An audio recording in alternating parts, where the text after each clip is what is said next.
l'homme qui ne passe pas par son épreuve du feu reste un garçon pour toujours. Carl Jung. Imagine un homme de 35 ans. Il a un emploi médiocre, mais rêve d'être reconnu sans effort. Il change de passion tous les mois. Aujourd'hui la musique, demain les affaires, après-demain les voyages. Les relations? Seulement celles qui n'exigent pas d'engagement.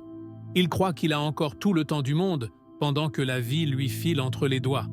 C'est le puer aeternus, le garçon éternel, dont Jung a averti qu'il représente l'une des plus grandes tragédies de la psyché masculine moderne. Le puer aeternus n'est pas un adolescent rebelle. C'est un adulte en fuite. Il refuse d'affronter les responsabilités, non par méchanceté, mais par une peur inconsciente, peur d'échouer, peur de se définir, peur de mourir symboliquement en abandonnant ses fantasmes juvéniles.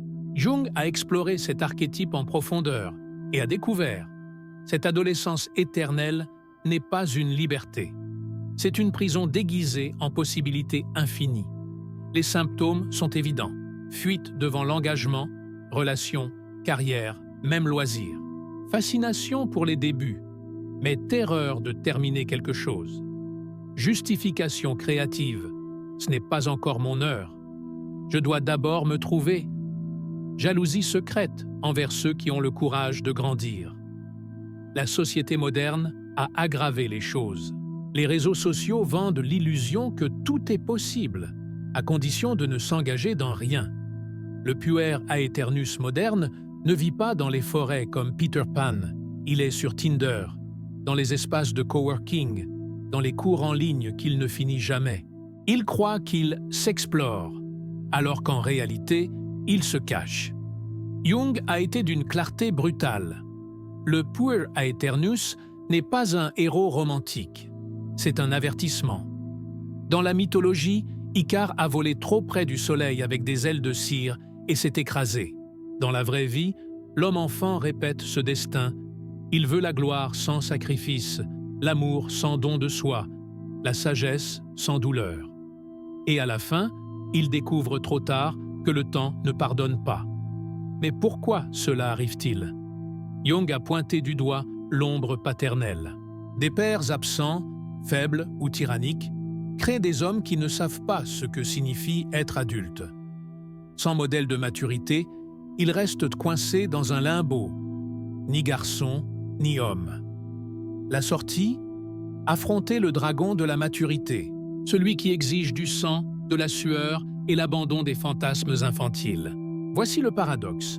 Le puer aeternus craint l'ennui de la vie adulte, mais il est esclave d'un ennui plus grand, celui de ne jamais se réaliser.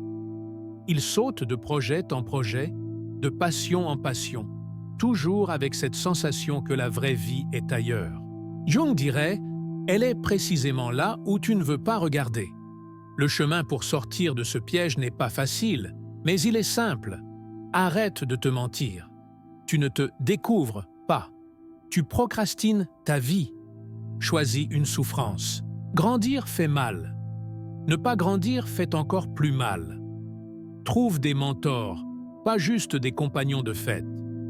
Le puer aeternus meurt lorsque l'homme décide, enfin, d'échanger des possibilités infinies contre une réalité solide.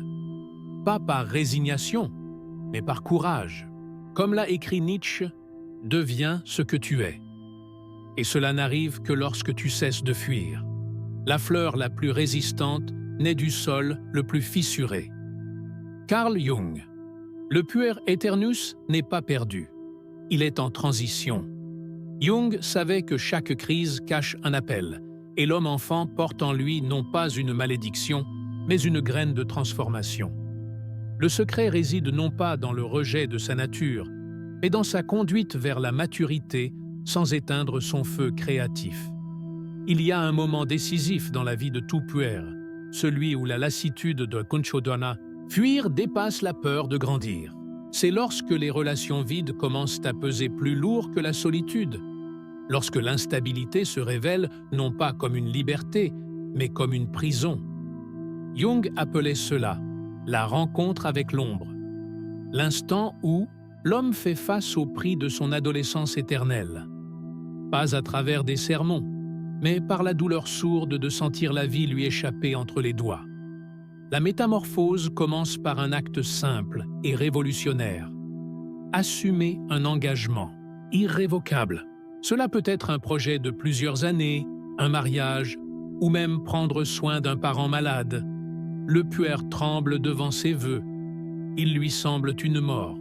Mais c'est précisément dans ce saut dans l'inconnu qu'il découvre son paradoxe. En s'attachant à quelque chose de plus grand que lui, il trouve une liberté plus profonde, comme l'arbre qui, en enracinant ses racines, gagne en hauteur. Jung observait que les rituels de passage des sociétés anciennes n'étaient pas cruels par hasard. La circoncision, les épreuves de chasse, les nuits de veille, tout cela servait à marquer la chair et la psyché d'un message. Désormais, tu es responsable des autres, pas seulement de tes rêves. En l'absence de ces rites, l'homme moderne doit les créer lui-même. Un maître de jiu-jitsu qui exige de la discipline, un voyage solitaire avec des ressources limitées, la décision de publier ce livre au lieu de le garder parfait dans un tiroir. Ce sont des substituts modernes aux cérémonies que notre monde a oubliées. La véritable maturité ne signifie pas enterrer l'enfant intérieur, mais le mettre au service de quelque chose de plus grand. Le puère qui était accro au début découvre la joie sacrée de terminer. Celui qui collectionnait les passions apprend l'extase silencieuse de la profondeur. S'il se dispersait autrefois par peur de se définir, il canalise maintenant sa multiplicité dans une mission. Comme Léonard de Vinci, éternel curieux, mais doté d'une obstination féroce. À la fin du voyage, le puère Aeternus ne devient pas un bureaucrate grisâtre. Il se transforme en ce que Jung appelait le sénex créatif, la fusion entre la sagesse du vieillard et l'enthousiasme du garçon. Il conserve l'éclat dans ses yeux, mais porte désormais aussi le poids du monde sur ses épaules. Il sait rire comme un enfant et agir comme un ancêtre. Et il comprend enfin le secret qui lui échappait depuis si longtemps. Grandir ne signifie pas se diminuer, mais devenir assez grand pour contenir tous les moi possibles qu'il porte en lui.